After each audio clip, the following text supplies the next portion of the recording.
Yohana wa gatatu igice cya mbere dusome dore ku murongo wa mbere umutwe w'amagambo uravuga ngo ishimwe Yohana ashimira Gayo. Njyewe umukuru ndakwandikiye Gayo ukundwa, uwo nkunda by'ukuri.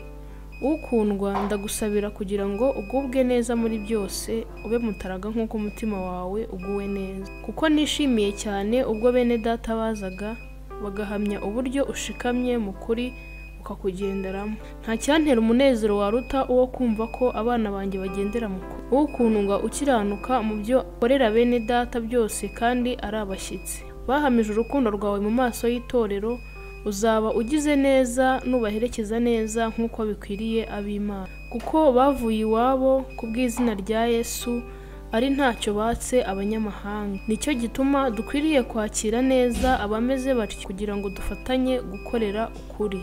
Umurongo wa 9 umutwe w'amagambo uravuga ngo Yohana arega Diyotirife. Hari icyo nandikiye itorero, ariko Diyotirife ushaka kuba ukomeye muri bo araturosera. Nicyo gituma ubwo nzabibutsa ibyo akora, nuko utuvuga amagambo mabi y'ubupfu, nyamara ibyo ntibimunyura, ahubwo arengaho akanga no gucumbikira bene data n'ababishaka, akababuza akabaca mu itorero. Ukundwa ntukigane ikibi, ahubwo wigane icyiza. Ukora ibyiza niwe w'Imana, naho ukora ibibi ntiyari yabona Imana. Demeteriyo uhamywa na bose kandi by'ukuri.